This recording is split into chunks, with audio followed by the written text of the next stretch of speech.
Ngayong araw na ito, i-share ko po sa inyo kung ano ba ang tinatawag na The Unknown World. Sa 3D Mind Consciousness, dahil nga limitado yung itinuro sa atin ng ating mga kanununuan noong unang panahon kung bakit limitado yung karunungan natin na nag-cause po yun ng fear sa atin individually na i-expand yung knowledge and understanding natin sa mundo ng spirituality. Bilang tao po, tayo ay merong physical human body at meron po tayong kaluluwa na dapat po natin i-recognize. Nung unang panahon, bago pa man nagkaroon ng temptation kay Eve at saka kay Adam, si Adam po ay may connection po sa the unknown world. At dahil po sa temptation kung bakit nag-close yung knowledge and understanding ng tao sa mundo ng spirituality, kung bakit na-open na lang po yung karunungan ng tao sa 3D Mind Consciousness, sa surface o sa physical human body natin na knowledge na makikita lang natin sa surface, at nakalimutan ng tao na meron pala silang inner self or soul na dapat po natin i-recognize. Kung bakit ngayon, i-share ko po sa inyo kung ano ba, sino-sino ang nasa unknown world. Bilang tao na buhay, may physical human body tayo at soul, kung bakit bilang tao may connection po tayo into the unknown world dahil po sa ating kaluluwa.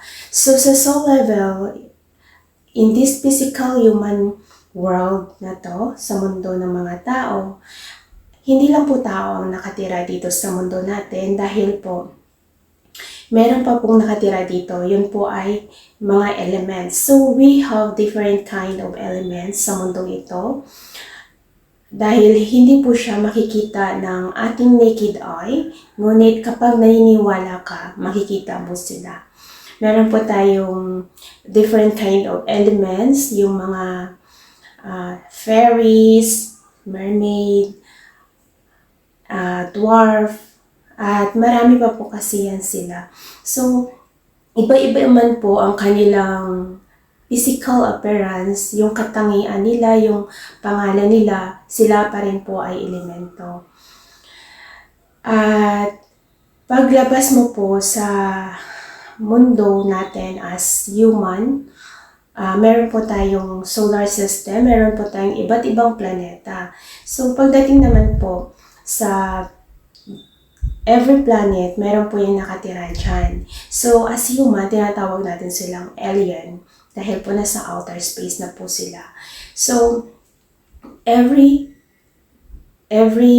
planet may nakatira dyan. Yung iba dyan kasi home base yan ng positive spirit. Yung ibang planeta, home base ng negative spirit. So, every planet po, may nakatira po dyan. Tayo ay nakatira sa mundo ng mga tao, which is sa Earth. At meron po tayong kasamang mga elements na nakatira dito. Paglabas sa outer space natin, yan po ay tinatawag natin alien dahil nasa outer space. So, above pa po dyan ng outer space natin, sa solar system natin, above dyan, andyan po natin makita, mas mataas pa kasi dyan yung heaven. So, ang heaven po, dyan po nakatira si God, kasama po yung mga angelic being, mga universal, galactic, mga ganyan na po yan. So, each of them, meron yan silang mga kanya-kanyang home base dahil under po sila ng love and light's energy. So, every spirit, may kanya-kanya po yan silang tungkulin doon. Kumbaga parang meron na po silang nakatoka na po yan sila na para magampanan nila ng maayos ang tungkulin nila dahil mayroon na po silang kanya-kanya talaga na responsibility na dapat nilang gampanan. Kumbaga, maganda yung kanilang, kung dito sa mundo natin, di ba, ano rin po yun, parang iba-iba yung country natin, tapos parang doon kasi tribe din tawag doon. So, iba't ibang tribe, tapos every tribe may mga responsibility yan sila na ginagampanan. Para makatulong yan sa tao dito sa mundo dahil kung tayo ay tao, may connection tayo doon. Kahit malayo man po yan sila sa atin, may connection tayo gamit lamang ang ating puso as human.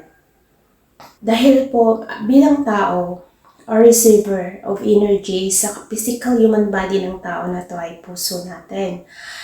Marireceive yan ni heart natin. Then after that, we breath in and breath out para po yan i-circulate i-distribute yung energy sa all chakra natin sa katawan natin.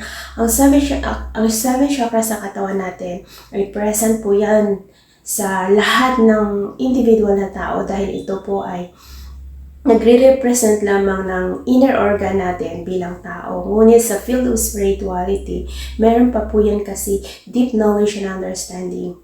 So, ito ay present sa katawan natin. So, from heart natin, breath and breath out natin to distribute the energy, our intuition, ifo-form niya yung energy into words, and from words, is-speak out ni truth chakra natin. Si truth chakra natin na nagsasalita kung bakit kaya natin isalita yung napipick up natin na mga enerhiya, we converted it into words, and from intuition then we speak out. That is the purpose ni truth chakra, to speak out the truth.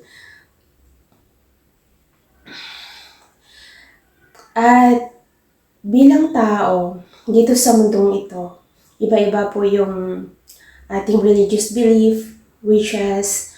Pagdating naman sa heaven, isa lang po yung receiver ng love and light's energy. Isa lang po yung creator ng heaven and earth.